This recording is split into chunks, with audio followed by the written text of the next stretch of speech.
The smart move would have been to stay at Salesforce, work up to VP, but I always knew I wanted to start from something from scratch, build it from the ground up. And then while I was thinking, all right, what's next? We were working on some ideas, some AI ideas. They weren't making us that excited. And then we had this moment of why don't we just build what we know we should build? Why don't we build the thing that at Salesforce we know every customer was thinking about and wanting? And so that's really where this community platform built on Slack started. Second Act, Lives Beyond the Job Title. Hey everyone, welcome to the Second Act podcast. Very, very excited to have Zach Hawtof, who's the CEO of Tightknit with us. Welcome, Zach. How's your day been so far? Oh, it's been a good day. It's been a long week, but a fun one. Great to hear. So, you've had a really interesting journey from a developer to a PM to an entrepreneur now. So very, very excited to, get into the details of that. Before we get started, tell us about Tightknit. Yeah. So we are a community platform for B2B SaaS and professional associations. So we help take your customer Slack community and we give it events, gamification, onboarding, forums, SEO, AI agents, everything you would need to have an all-in-one community platform for your customers. And a lot of folks ask us why Slack, and really it's because we want to be the community that you use essentially day to day. So for your customers to solve problems with you, provide product feedback, and really just support your community endeavors as a business. Got it. So I know you've been at Community Cloud too, prior to doing all this. Yeah, I mean, maybe we just back up because, it's worth mentioning you and I worked together for years, Yes. right? On the Community Cloud and now Experience Cloud. Yeah. I think one of the things, I never would have said I worked in the community industry. I do think it's just serendipity that I ended up on that team. I really loved working for that part of Salesforce. I think we just did some amazing stuff back in the day. And then I was just like an early engineer right out of school. And we also, Slack had just started to kind of rise as a platform. This is before Salesforce had any of its eyes on the Slack side of the world, but I saw, it was this rising platform. We were using HipChat at the time, which I just abhorred, and was like, I actually went to Ken Hui on our team, who was the, engineering manager at the time, and said, hey, Ken, I'm going to get us onto Slack. I had just heard that there was like a team way out in like infrastructure that was using Slack at Salesforce. And I was like, if they can do it, I can do it too. So it's that same Slack story of like one frustrated engineer gets his team on Slack and then the teams around them on Slack. And I was our team's Slack admin back in the day in Community Cloud. So I saw the power of it and just kind of realized like this was the future of communication at work. And I remember when Salesforce announced the acquisition of Slack, immediately I saw like the writing on the wall. This is the end of Chatter. But I don't think anyone quite realized like the power that Chatter had, not for internal use cases, but for external use cases. This digital forum, the ability to kind of have an external guest user model and like portal users. And we just saw this opportunity when we were starting kind of to think about it. Even at Salesforce, I had this idea that it just seemed too big for a small product manager at the time to kind of go and tackle. And so later, when I actually left Salesforce, I jumped to AirKit, which was a company that was at the time a low-code builder that actually was very early pivot into the AI space. I left kind of during that pivot. It got acquired later by Salesforce to go become Agentforce. So I worked with that core team. And then while I was kind of now on my own thinking, all right, what's next? We were working on some ideas, some AI ideas. They weren't quite really making us that excited. And then we just kind of had this moment of why don't we just build what we know we should build? Like, why don't we just go build the thing that at Salesforce we knew we would never be able to get all the way through, but we know every customer was thinking about and wanting. And so that's really where this community platform built on Slack started and how my journey through Community Cloud into AirKit and then into Tightknit really formed, was that kind of progression of just seeing B2B communities and AI just culminate into a needed platform. Yeah. That was actually quite a few things to kind of unpack there. First one was, you said we started this. So did you have a co-founder in this venture? The other question, why entrepreneurship? Because you were director of product in the short time you were there. Why did you even think, okay, I want to become an entrepreneur? Yeah. I mean, I guess I'll first start with that first question. So we started this company. It's me and my CTO, Stephen Cook. And Stephen also was at Salesforce Community Cloud with me, and we actually started together as interns in 2015, and both started full time in 2016. And we worked basically either on adjacent teams or on the same team our entire career through Salesforce, and it kind of spins into like when you are going out into this entrepreneurship space, it is so daunting in those first like few months of years even to go and build something that it is rather nice having a person that you trust and a partner like that to be able to come in and do it with you. And so Stephen really was my first thought actually when I was reaching out to folks. I was like, Stephen was the very first person I reached out to. I caught him on a pretty good week. I think he was like me, we'd been at Salesforce a while and just thinking about what was next. And yeah, that kind of spins me into the next one. I think just from an entrepreneurship thing, it's like, I do think, there's always this question of when you're young, should you join a big company or a small company?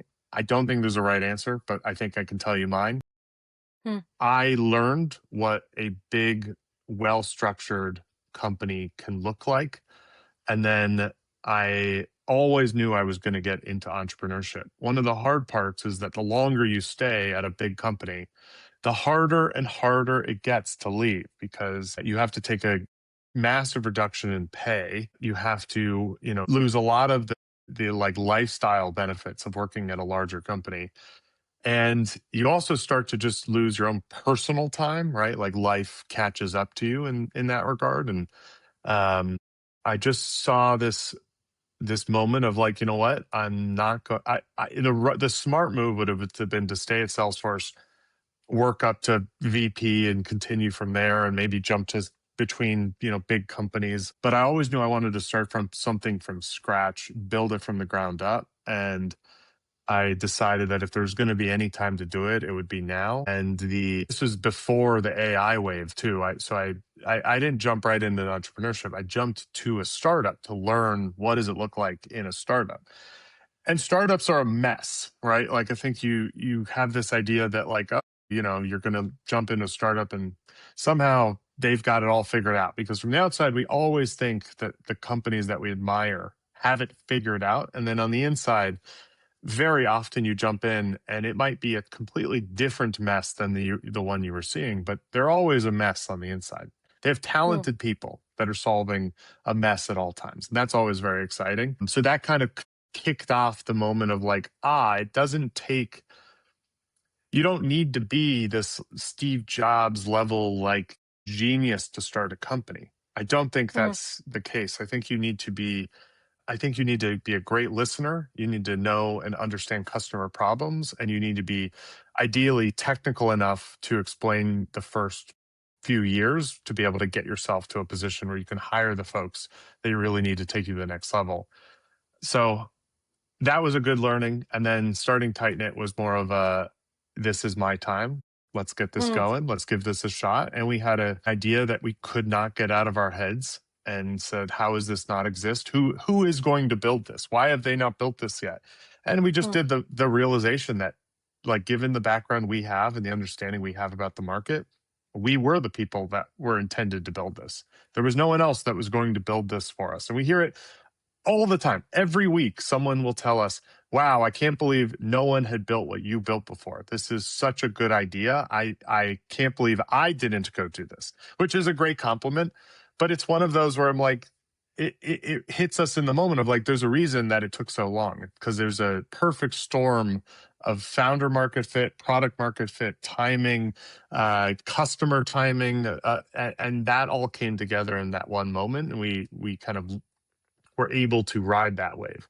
So let's talk about that initial struggle. What did you guys do? So you were like brainstorming a few different ideas. What did you do next with that? Yeah, I mean, Tightknit wasn't our first idea. We had an idea that we originally called Story Champ. That was the first company. And Story Champ was this idea of like AI generated customer stories, which there are companies doing now and far more successful than we ever probably would have made it had we Hmm. continued in that direction. But what eventually came out of that is we just didn't understand the sales motion for that. We didn't understand the product requirements. We knew this like vision of what we kind of wanted, but we didn't really get the clear problem space of it. No matter how much we could get there, it just never quite sold the way we wanted it to.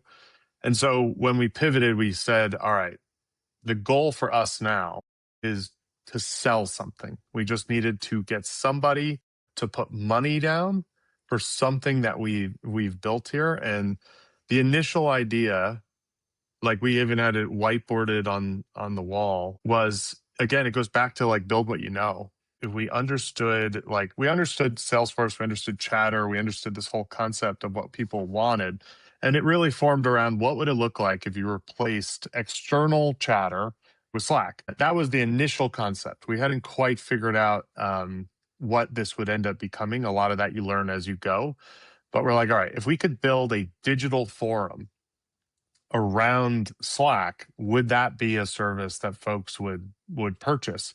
And so we just went all in for several weeks. We got a great looking demo up and running, and we got somehow connected. I do remember actually. So a friend of mine, his name's Frank Golden, said, hey, you got to meet this guy, Varun Anand, who had this company called Clay.com, which at the time, Clay was not what it is today. It was, a small team here in New York, just down the street. And I knew they had a vibrant Slack community. And so we went over to the office. I actually sat down with Varun, told him what we were building. And in a very Varun classic manner, he's just like, I'm like, when do you want to get, he's like, let's do it. I'm like, when do you want to get set up? We have time next week. He's like, how about this afternoon? And I was like, Nice. okay. And so I got home, we freaked out because we didn't know how to onboard a customer. We had never done that. This was a demo of a product. And we said it was going to be $100. And they're like, normally we wouldn't do that, but we'll just try it. We'll see how it goes. And yeah, we were able to get them on board, and actually get them up and running and show this site could be performing around their Clay community. And so it's a Awesome. lot of brute force in the beginning, right? And I think a lot of founders try to think in scale, but handshakes are going to beat any amount of scale that you can possibly do. Getting in front of somebody and explaining the problem and trying to help them solve their problems is always going to be better than trying to envision how you can scale to 1 million customers. So service first validation, like professional services, you went and implemented this for one customer, kind of learned from that experience. Would that be an accurate statement? I mean, look, if I could go back in time and start Tightknit as a services company, I probably would have. I probably would have started it as a services company. And then I think we would have made a living wage faster, been able to better understand the product experience better, and then actually implement it in there in that way. I will say the downsides would have been we'd have less time to build the products essentially that we need to build. And a lot of it would have been custom throwaway code. But I think we would have been able to get into larger deals faster if we had done it like that. So that's definitely something that I think a lot of folks have started to realize is you can create a services business that eventually you AI enable yourself so that it becomes a product. But yeah, the word that I use a lot is servant leadership is really like how we approach a lot of this is everything is one-to-one. Even in a community, everything is one-to-one, right? Like we don't think in scale, we try to think about the individual, and there are many individuals in a community, but that is the way that we kind of have that mindset. So the beginning, especially just because we knew kind of what we wanted, we would take the features from the customers that we knew we would want. And there were often suggestions that we probably should never have built. And we had to cut a lot of that cruft over time. And we're still cutting things that we feel like, wow, I can't believe we built this, should never have been built. But your job is to try to build at least 80% of what all customers will want. And there will always be a few one-offs here and there that you need the close a big deal, especially in the B2B space. Yeah, I think we did a really good job of at least finding a market that had mostly a homogenous set of requests. Got it. Got it. Tell me a little bit about that, because you said like, hey, until we made a living wage, the first 6 months, 7 months, like what was kind of your mindset then? Yeah, I actually had a side hustle job as a Salesforce consultant for about, I would say, I don't know, maybe a year and change. I was actually launching Salesforce mobile publisher apps. And Nice. so I was getting brought in as a Salesforce mobile publisher expert to help launch apps in that space. And so yeah, a lot of what I obviously built at Salesforce came in handy with being able to like help with mobile publisher, help with Lightning Web Components, LWR, all the kind of nuances that I'd learned over time. And the I did that for about 10 hours a week, but it was the benefit again of having worked at a large company and having a very unique skill set is I could charge a much higher per hour rate than, if I was just a general Salesforce consultant. Uh, Also, the name recognition of like saying, not only am I a consultant, I've built some of this stuff is helpful. It gives you a little bit of credibility in the market. But yeah, Salesforce consulting helped me afford to eat for a little bit. And then I would say about, I don't know, after a while, I started to comb the hours down to 5 hours to 3 hours. And then we're just so deep into solving the problems that really the paycheck ended up kind of disappearing. And for a little bit, we had no pay. And then we started to make enough revenue that we could pay ourselves. I think we were paying ourselves like 40,000 a year. And so, it's ramped up slightly, slowly since then. It's still not enough money, frankly. Mhm. And I do think you should try to get to a position of paying yourself a reasonable wage. But yeah, your lifestyle changes also so dramatically. You don't need as much money anymore. You're spending so much time building this thing, going out and doing a lot of things changes. But yeah, I mean, over time, we've been able to raise our pay. And as we continue to close more deals, we're getting back to a much more normal, livable wage. I don't think it will meet my Salesforce wage anytime soon, but a lot of, again, the value financially that we have in the business is actually in the upside of the business itself. My investment is in the company, less Mhm. so in the money that I get out from the paycheck. What are some of your favorite things that have got you really pumped up? I think customer wins are some of my favorite. Like when our like the biggest thing for me is like if one of their community members reaches out. Like we had a moment the other day, and I'll give a shout out to Amanda Rothbard at Gamma, who's running a fantastic community over there. She sent me a voice note that she had received from one of her community members about how they had registered for an event through the Tightknit platform inside of Slack, and they're like, it was so simple, it was so easy, it was such a cool experience. This was unprovoked from her, right? And so that was so cool to get the feedback from her and see like, okay, we're actually helping them succeed at their own jobs. That's really the thing that gets me excited is like when we get to see community managers do well at their job because of the work that they've done with Tightknit. It's still that same servant leadership mentality that if you can make your customers successful and that's your number one goal, then they will always come back to drive more business value for you, right? And so, Mm. and yeah, I mean, we don't think of ourselves as like just selling to companies.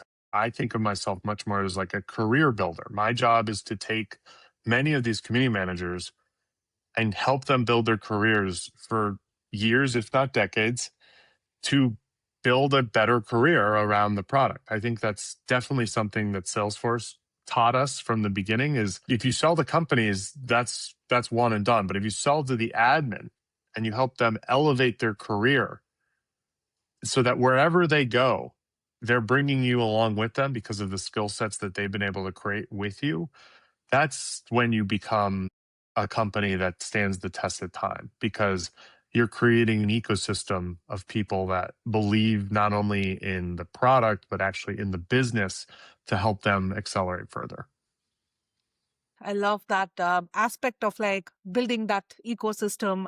I think like how you're saying, like with Salesforce, you have such a large Salesforce ecosystem of Salesforce trained architects and folks who are like, that's their bread and butter, right? And so that's amazing that you've been able to make that impact on people, this organization. That's awesome. So let's switch gears a little bit, Zach. What were some things that kind of like surprised you about this life? I mean, thankfully, I thought it was going to be really hard, right? Like, I think if you don't, it's going to be really hard. So I hope you know it's going to be really difficult. Like, I think there's many points when I have been like, I can't believe that we're in this hole right now. But then there's also moments where I'm at the top of the mountain and I'm like, this is crushing it. Like, I'm unstoppable today, right? So you have these massive swings. Um, the most important part, like, is to just not get stuck into the what I call build mode. I think there's a lot of PMs and engineers, especially, who get so into this idea of building a product. That's really the thing that that excites them the most, is building a thing. And I think that ends up becoming a really bad situation because they don't understand why no one wants to buy their thing. Mm. They think that somehow customers like things. Customers don't like things. Customers like solving their problems. Things happen to sometimes solve their problems. And so Mm-hmm. I think that was one of those. We did a really good job of it, but I could see how we could have got caught up. I'd say to more accurately answer your question, it's more of like a time thing more than anything. I think that what you suddenly realize is the luxury of being able to take 2 weeks of PTO at a big company and just go dead quiet isn't exactly possible at a startup, right? You're the point of contact for a lot of these customers, and until you reach a size where the company has enough folks that are able to support all of the different vast aspects of the business, you kind of have to be online all the time. And so I'd say that's like a harsh realization of it. It's not glamorous. You will get invited to some very interesting things, which is cool, right? Like, you get to go to some great founders events. But I would say that when all those founders leave, the best ones go right back to work that night. That's the downside. Makes sense. Yeah.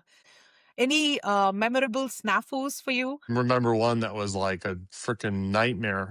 It was the night before we were going to get our SOC 2 audit. And it turns out it wouldn't have made a huge difference. I just was so nervous, and I'm a perfectionist and a completionist in that regard, where the night before we're going to get our audit, I had to, unfortunately, like, because of some situation, restart our database, and it wasn't restarting again. This was, 2 years ago. Wow.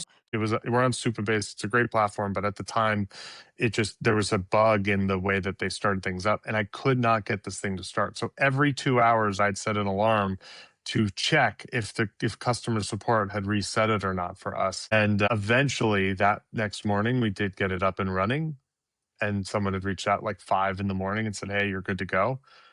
But for the whole time, the entire company was down. I couldn't get us back up and running. This was very early days, and that drove me absolutely crazy. So that kind of stuff happens. And yeah, you just end up having to just move on, because the next day you're talking to customers, you're selling the product. It's just like, you got to keep going.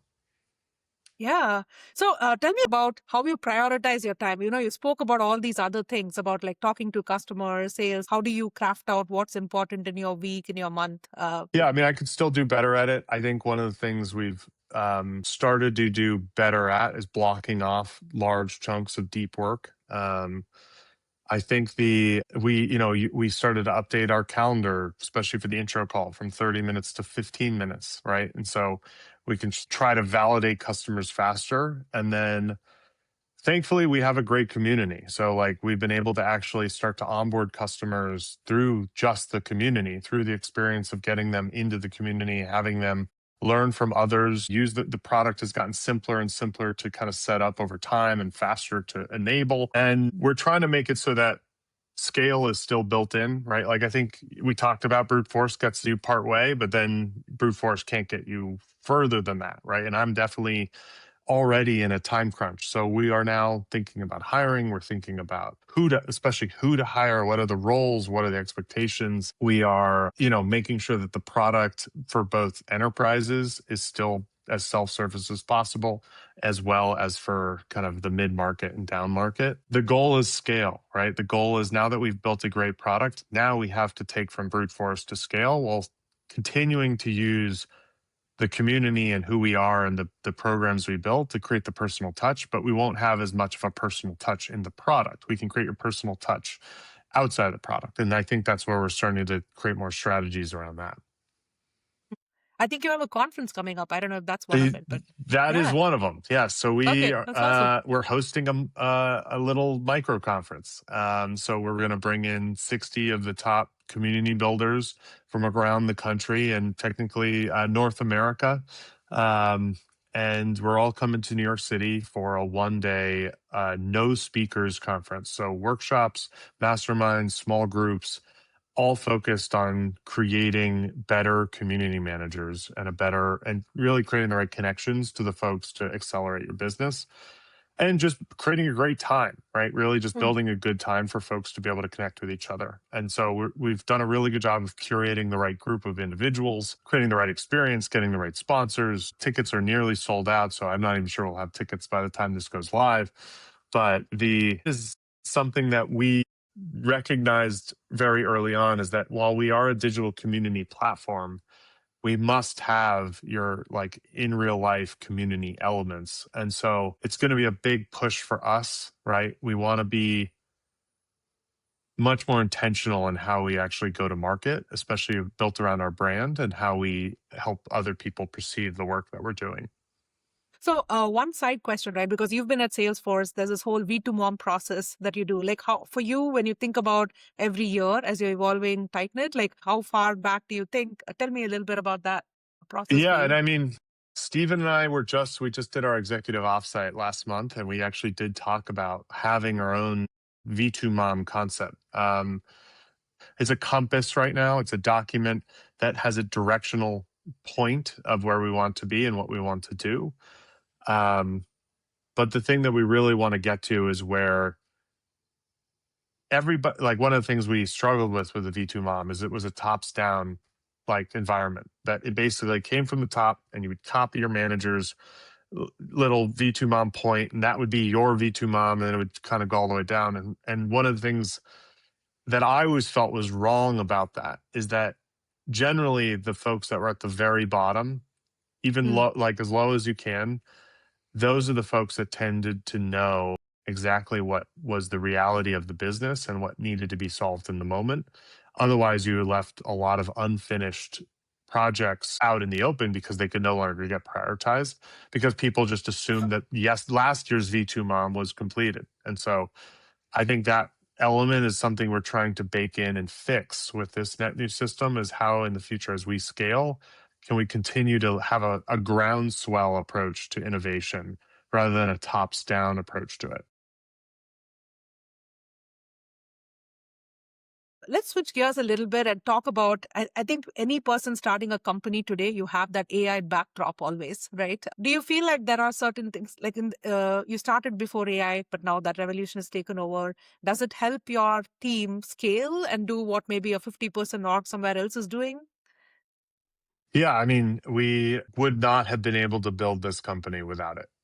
Just Mm. truth. It's a fact. I think that the moment to be able to build anything, I don't even think just companies, I think that the ability to, build your own personal to-do apps that fit into how you operate, to build technology that helps you work, with your family and friends and solves the problems that you're doing. I think that we're in this new age where I do think this personalized software is going to be growing. I don't think B2B is going to have fully vibe coded apps anytime soon, at least Mm. for the larger organizations that require trust and security. It will happen one day, but not today. I think that every company has to be using AI to build their product. Whether you are an AI company or not, does not matter. But if you're not using AI to deliver better outcomes, then you're missing the point. It has gotten to a point where I think it is so good that the teams we are going to see are going to get smaller, but the customer bases that they serve are going to get larger.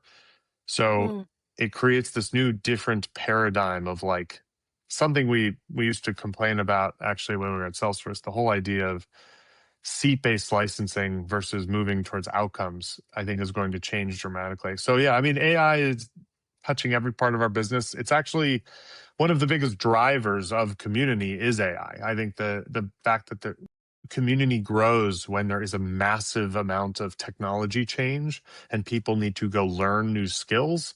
You tend to mm. learn new skills with other people. You tend to go seek other folks and other ideas and other best practices. And so that creates this community element. So some of the best communities we serve are the AI products today because they're the ones that have the most innovation and the change that they've created in the environment. What are some examples of things your community managers are actually loving, or your audience is kind of loving with AI in your product? Yeah, I mean, from a I won't even call it the AI side, if that's okay, because AI is great. But I think there's a like one of the things that really has resonated well is this building this culture of recognition for your community is so valuable. Like one of our most popular features is badges and gamification. Mm, Creating these like recognition and reward moments for your customers, creating events on the fly, creating, new user groups that can kind of recognize people for the work that they're doing and contributions, LinkedIn certifications, which is another feature we now support. So like these things that make so that people feel recognized in the work that they're doing.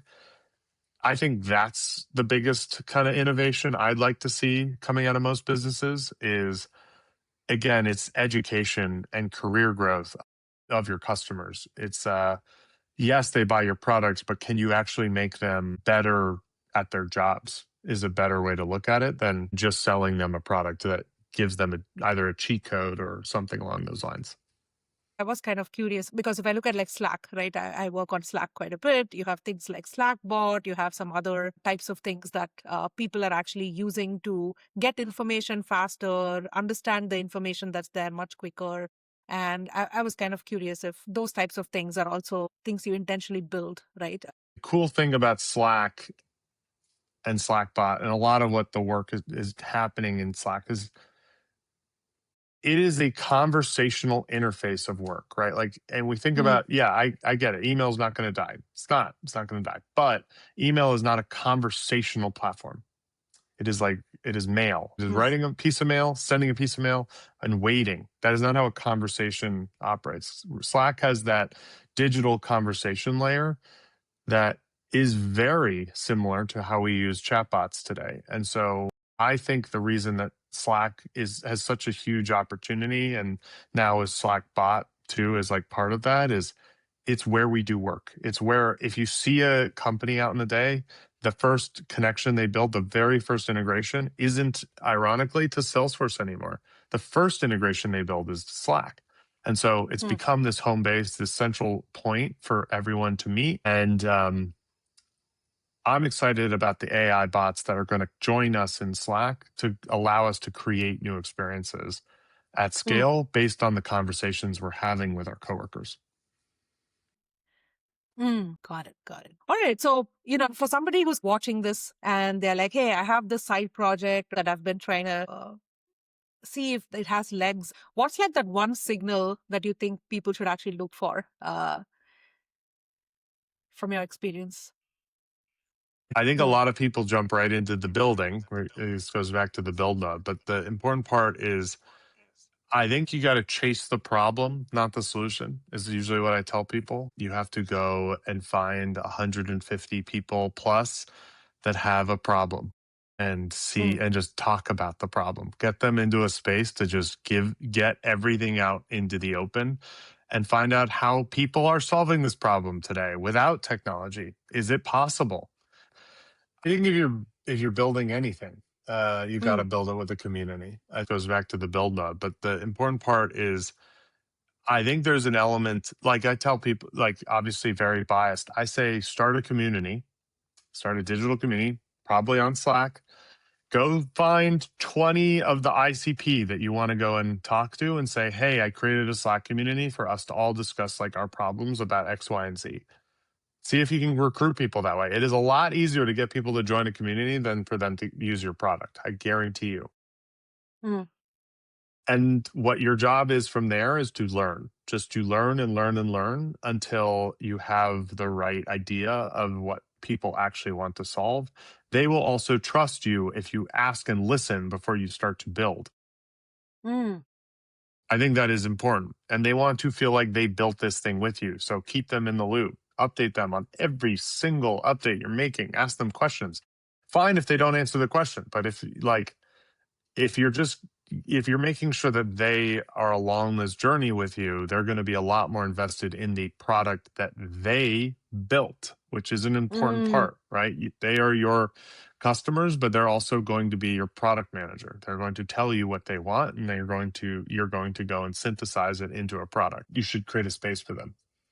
Curious on what your wishes are for Tightknit. What would success mean for you? Yeah, we still want to be the best B2B community platform on the market. I want to see a world where I don't know why someone wouldn't go with us. I think with millions of people, we can level them up through the communities that we help support. We can help people better connect to the businesses that they want to be a part of. They can feel more confident at work. They can learn faster, learn more, and maybe the time that they spend scrolling through social media can be better spent in a community focusing on the endeavors that they're really trying to go and achieve. So Thank you. Thank you so much, Zach. That was an awesome conversation. Thanks for sharing your story, your journey, some of the struggles along the way, and also, of course, talking about the importance of community and what Tightknit can do for you. So really appreciate it. yeah, thanks for having me, Gayatri. This was fun.